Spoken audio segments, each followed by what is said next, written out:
Olá, sejam bem-vindos. Meu nome é Raquel. Esse é o nosso podcast de Fisiopatologia da Nutrição.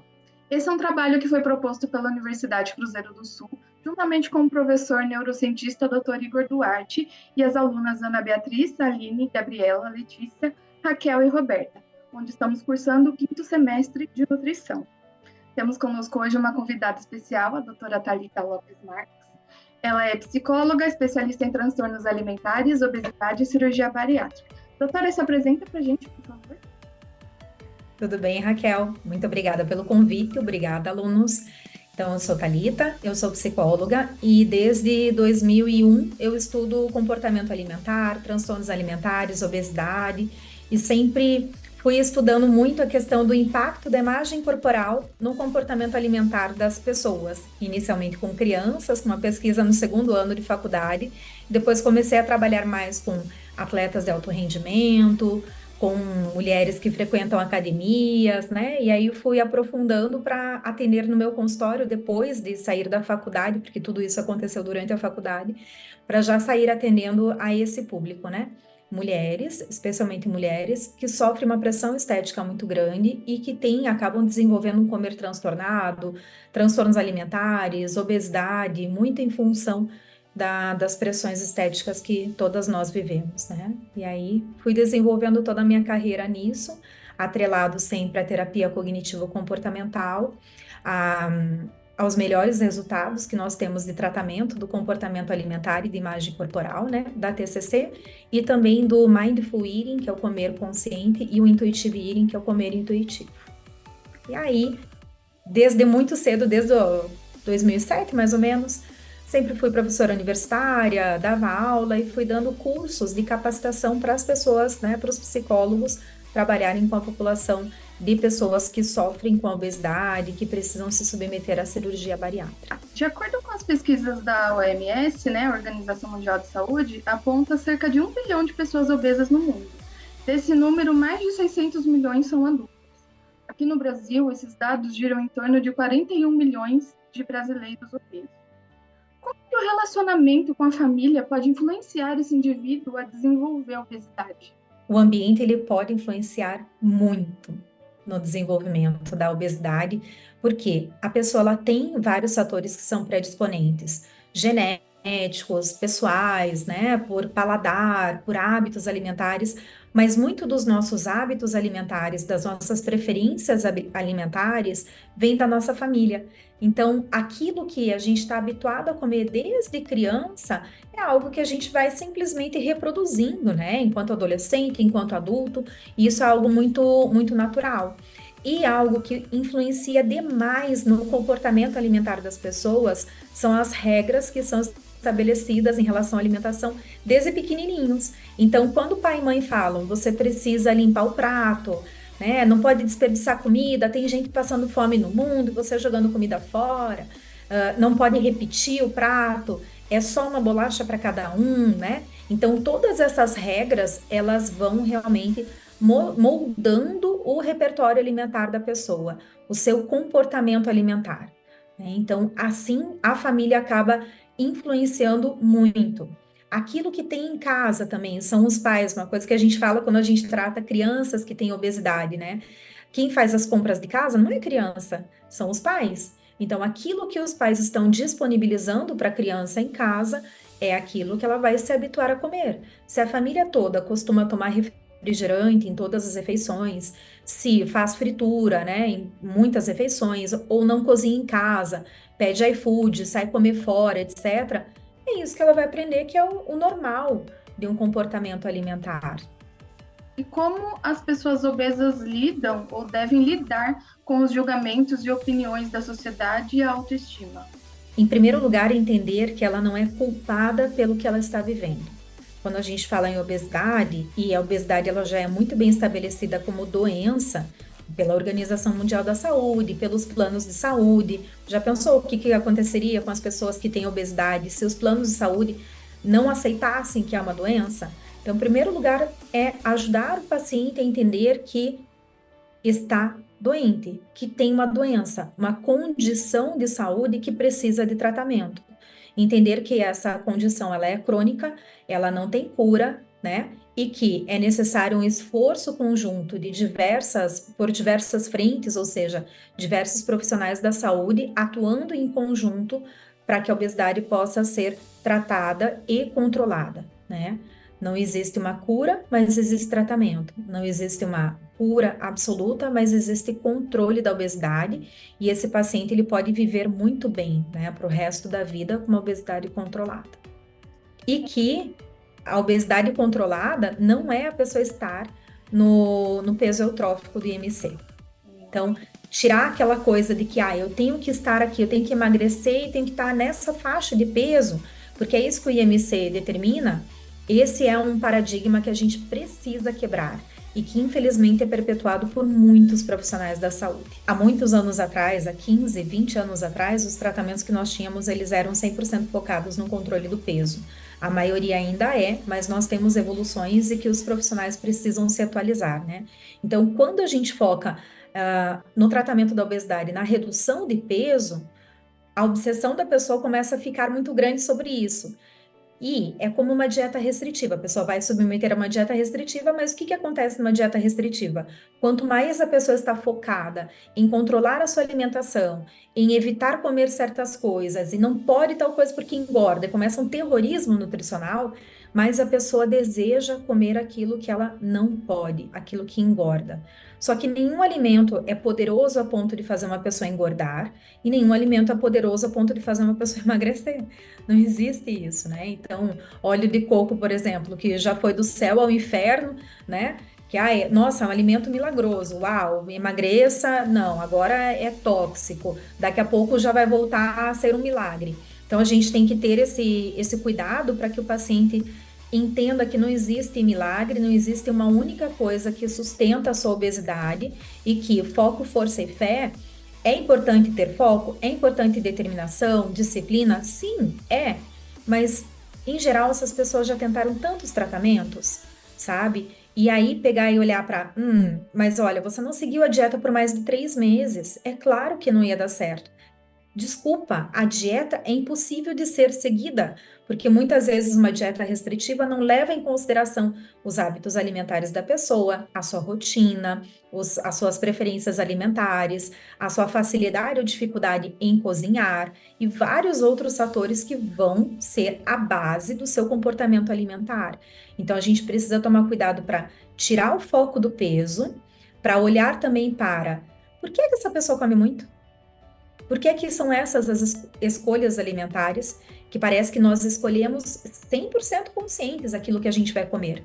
E as nossas escolhas alimentares, elas não são 100% conscientes, né? Se você estiver em jejum e tiver com uma fome muito grande, não é você quem está comandando as suas escolhas, é o seu cérebro, tentando buscar manter você vivo. Só isso, né? Então, existem algumas questões que são extremamente básicas e que são simplesmente ignoradas pelos profissionais da saúde. Porque é muito mais fácil falar que a pessoa fracassou no tratamento porque ela não teve disciplina, ao invés de trazer a responsabilidade para si e dizer, puxa, isso aqui que eu estou prescrevendo para essa pessoa não dá certo, não se encaixa na rotina dela. A gente precisa adaptar. A pessoa trabalha 14 horas por dia. Que horas vai cozinhar? Tem que ter disciplina, daí foco, força e fé para cozinhar. Então, tem que tomar cuidado, né? Sim, e assim, isso em questão do julgamento das pessoas também é muito grande, né? Porque a gente vê vários tipos de comentário do tipo, mas você consome açúcar. Como que você quer ser fitness, que a palavra hoje em dia é fitness, né? Como que você quer ser fitness, saudável, se você consome açúcar? Você toma café com açúcar? Você consome chocolate? Como que você quer ter uma vida saudável, esplêndida, consumindo esses alimentos? Sim. Que acabam enriquecendo, não é a exclusão, né, do alimento que faz aquela questão do emagrecimento, né? Você excluir aquilo, manipula para o resto da vida. E se a gente for avaliar as pesquisas, né, a gente vê que em torno de 92 pessoas que tentam dietas restritivas, entre aspas, fracassam, né? Esses são os termos usados de maneira errada, mas que a pessoa fracassa num prazo de 6 meses a no máximo 2 anos. E que num prazo de 5 anos, 94, 95% das pessoas não conseguem dar seguimento, justamente porque as dietas elas são insustentáveis a longo prazo. E elas geram uma redução de peso de curto prazo, mas que aquilo não se confirma a longo prazo.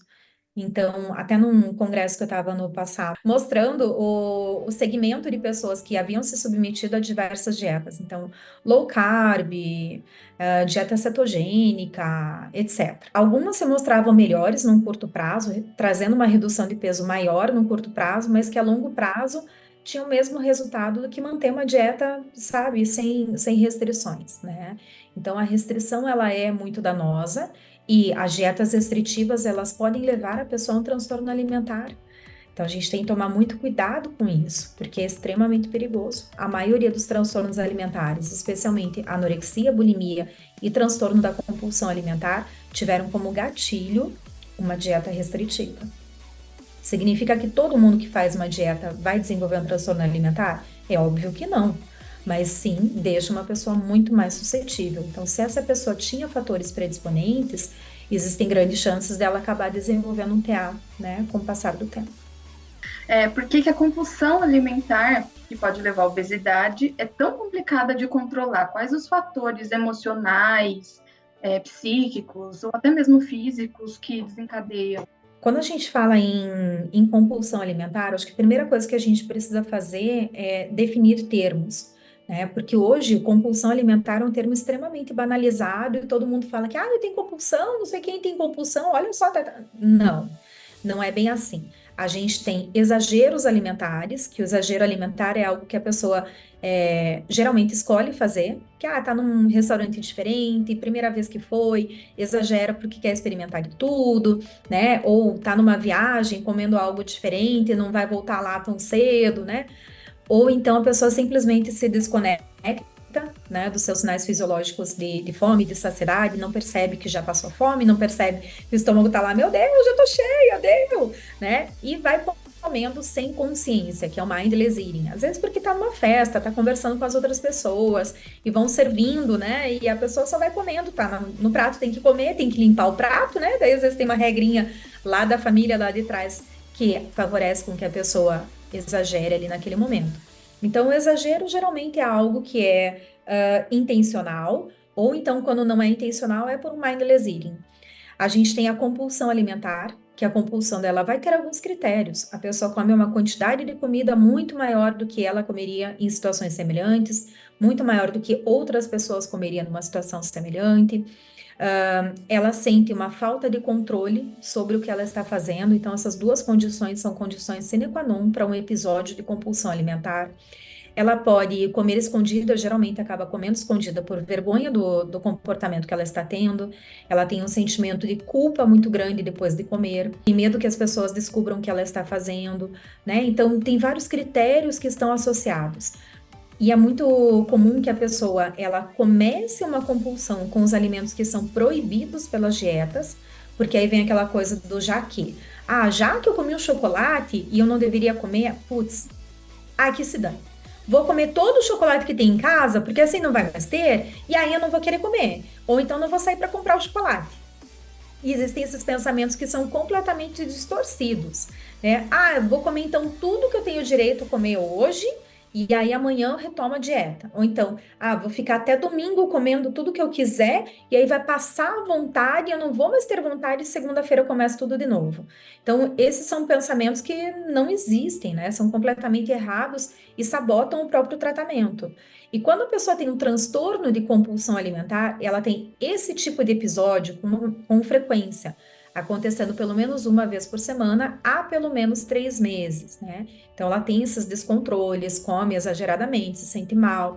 E o ruim é que, geralmente, quando a pessoa está num ciclo de compulsão alimentar, ela geralmente entende que ela vai consertar aquele comportamento errado com uma nova dieta ainda mais restritiva, ou seja, a chance dela fracassar nisso é gigantesca e cada vez mais rápido, né? Então, a gente precisa primeiro entender aí qual é a diferença dessas situações.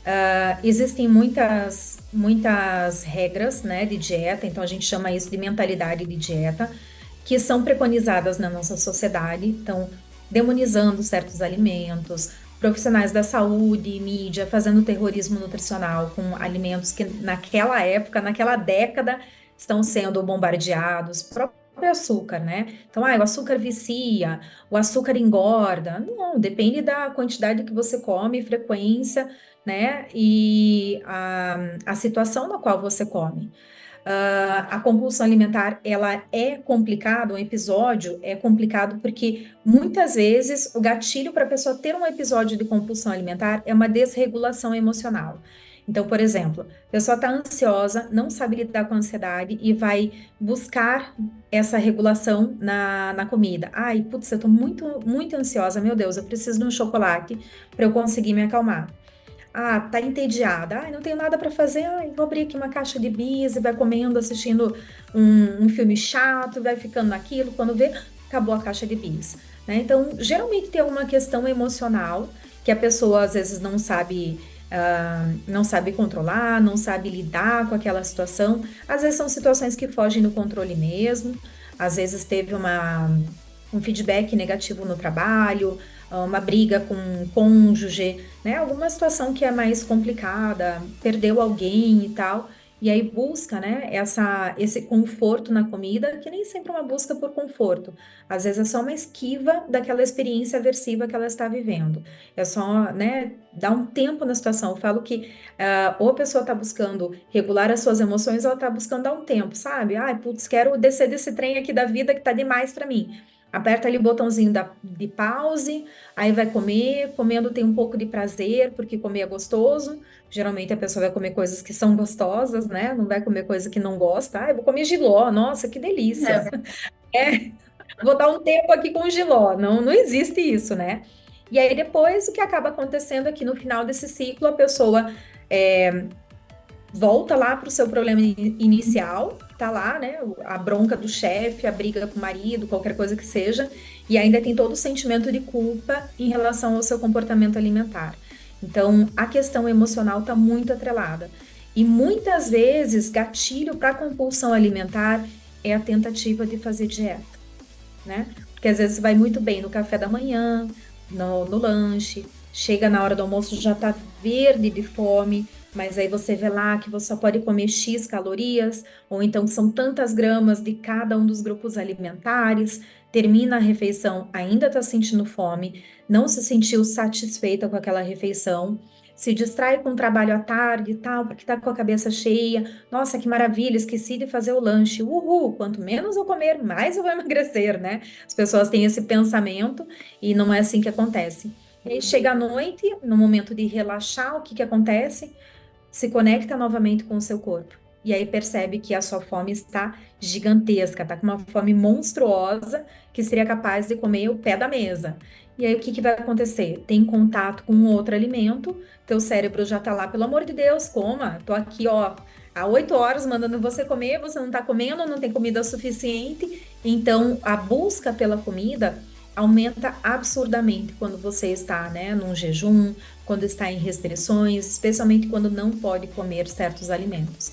E aí vai ter qualquer comidinha ali, um pão, um pacote de bolacha, e a pessoa ela tem a intenção de controlar, de fazer assim, só vou comer isso aqui só para dar uma enganadinha no meu estômago para eu pegar e tomar meu creme de couve-flor aqui, que vai ser a minha janta, que não vai saciar nada, né? E aí o cérebro vai falar mais alto, vai assumir controle da situação e a pessoa ela vai acabar tendo ali uma compulsão na busca de sobrevivência mesmo, tá? Algo realmente fisiológico.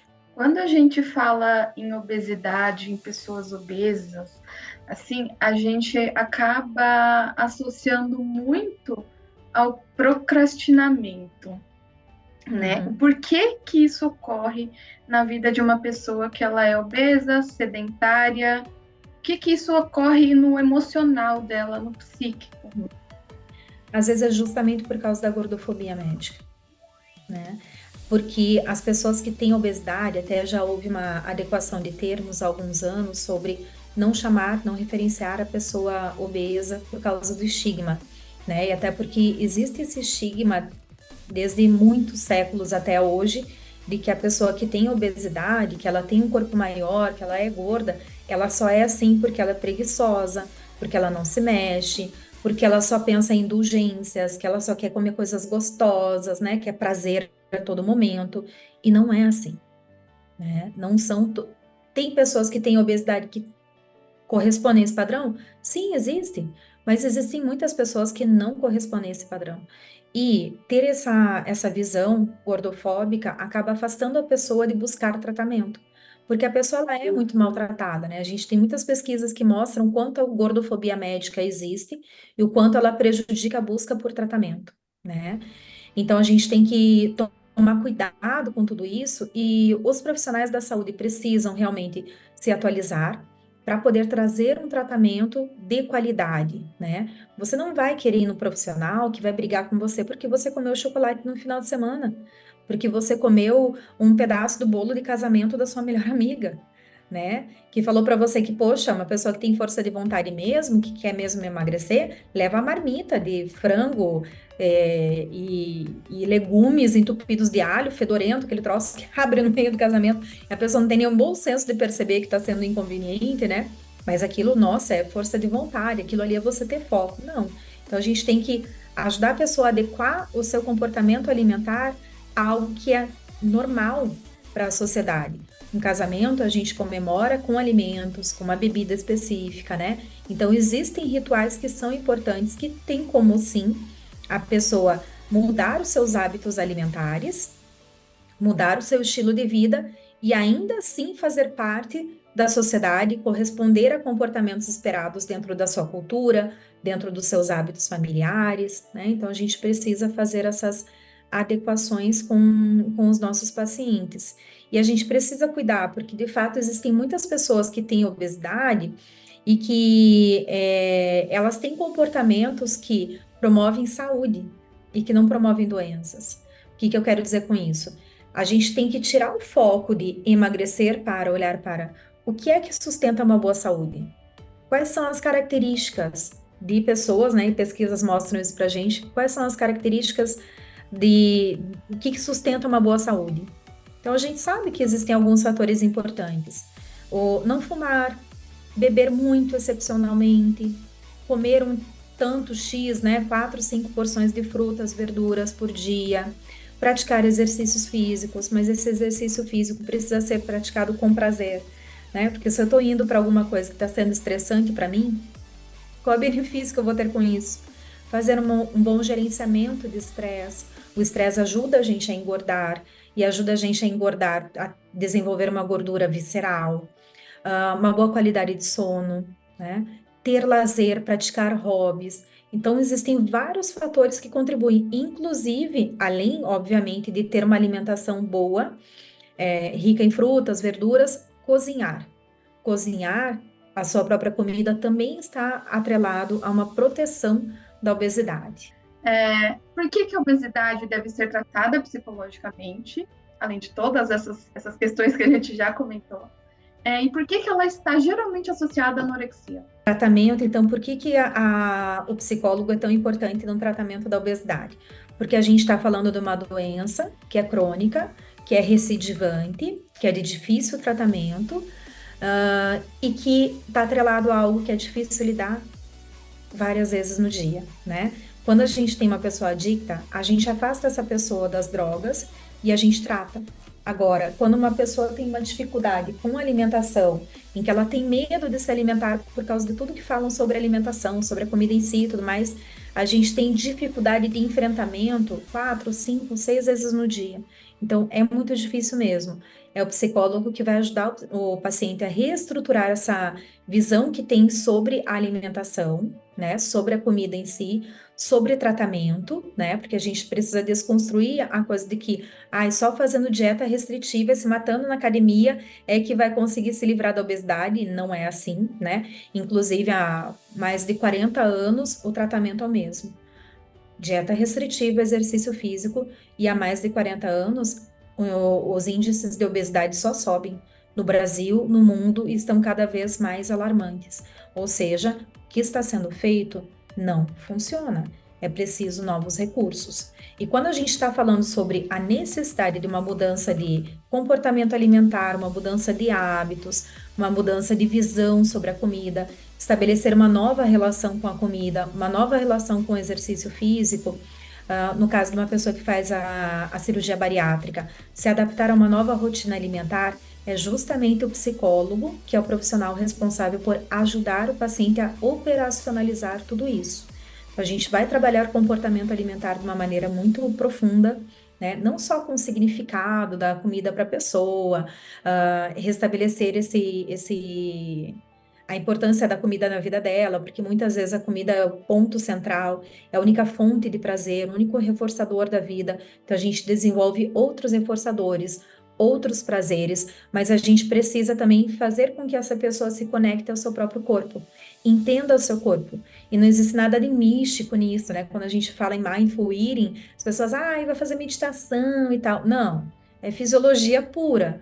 É você ajudar a pessoa a perceber quais são os sinais que teu corpo te dá de que você está com fome, qual é a nota que você dá para essa fome, ajudar a pessoa a diferenciar uma fome fisiológica, emocional, de específica, entender os diversos sinais de saciedade que o corpo dá, aprender a respeitar esses sinais, aprender a comer mais devagar, a saborear a comida, a comer sem culpa, a ter prazer, né, a ter uma refeição que seja satisfatória, a organizar a sua rotina para ter um dia que faz as compras, um dia que cozinha. Se o dia a dia da pessoa é atribulado, tirar essa cobrança de que eu tenho que cozinhar e chamar alguém para cozinhar, comprar marmitas, ter um restaurante ali, né, de referência para ser o seu local de almoço todo dia. Então a gente vai trabalhar com tudo isso, além de algumas questões que podem ter ficado para trás de traumas com tratamento. Não tomo medicação porque não funciona, porque eu tomei e não funcionou para mim. E às vezes precisa de um profissional melhor qualificado para ajudar nesse sentido. A gente precisa trabalhar de uma maneira interdisciplinar. Então, discutindo com o nutricionista, nosso trabalho com o nutricionista tem que ser sempre assim, amarradinho, sabe? De montar plano de tratamento juntos, né? Porque não adianta o nutricionista vir com um cardápio que é completamente diferente do que a pessoa está habituada. Vai ser muito difícil que ela se adapte a isso, né? Com outros médicos, a gente precisa entender se essa pessoa tem alguma questão ali emocional, né? Algum transtorno psiquiátrico, como um transtorno alimentar, como um transtorno de compulsão alimentar. Para tratar isso, então a gente precisa ajudar a pessoa a reduzir os episódios de compulsão alimentar, ajudá-la a regular as suas emoções sem ser através da comida, né? E a gente não tem, voltando à questão da anorexia e bulimia, a gente não tem dados de pesquisa o suficiente que linkam, né, uma anorexia à obesidade. Eu já tive paciente que tinha obesidade, foi emagrecendo, desenvolveu uma anorexia, por exemplo. Acontece, nós não temos dados realmente demográficos, né, para a gente saber prevalência disso na população, nem de bulimia, né? No entanto, a gente falando de experiência clínica, uma pessoa que tem bulimia, ela pode até evoluir para uma obesidade? Pode, porque se a pessoa tem bulimia, ela tem episódios de compulsão alimentar, exatamente como no transtorno de compulsão alimentar. Come muito num curto espaço de tempo, um volume de comida muito maior do que comeria numa situação semelhante, come com vergonha, come que vê pela frente, né? Então, vários critérios ali. Só que qual que é a diferença? A pessoa que tem bulimia, ela vai fazer alguma coisa para se livrar daquele excesso alimentar, para evitar engordar. Ela pode provocar vômitos, ela pode usar laxante, diurético, medicações anorexígenas, ela pode fazer jejum, ela pode praticar exercício físico em excesso, aquela coisa assim do, vou ter que malhar mais hoje para queimar a pizza de ontem, né? Que é algo tão comum da gente ouvir. E são ali, né, características típicas da bulimia, que pode ser um sinal de alerta para essa pessoa passar por um diagnóstico correto. Então, pode sim acontecer, e à medida em que a gente vai reduzindo os comportamentos compensatórios, né, esses comportamentos inadequados para se livrar da comida, e que a pessoa continua tendo compulsões alimentares, ela pode ir aumentando o seu peso até chegar num grau de obesidade. A gente tem evidências de que pessoas que estão na fila de espera para se submeter à cirurgia bariátrica, ou seja, candidatos à cirurgia bariátrica, em torno de 50% deles têm transtorno de compulsão alimentar. E assim, também a depressão, né, doutora? Às vezes a obesidade está muito relacionado à depressão e até mesmo em traumas passados, né? A gente já ouve hoje em dia falar bastante que pessoas obesas geralmente estão nessa situação por conta de algum trauma de abuso. Ansiedade, depressão, transtorno bipolar, transtorno de compulsão alimentar são os transtornos psiquiátricos mais prevalentes na população com obesidade. E nós temos sim pessoas que vão desenvolvendo obesidade por causa de traumas, né? Então, gatilho para a obesidade pode ter sido um trauma. Nosso tempo já está acabando, a doutora já respondeu todas as perguntas e até outras mais.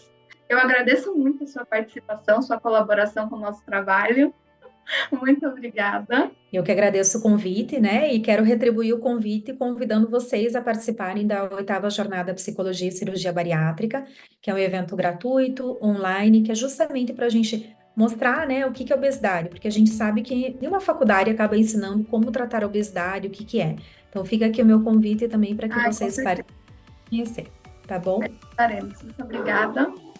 Obrigada, Raquel. Tchau, Um beijo tchau. grande para vocês. Tchau, tchau.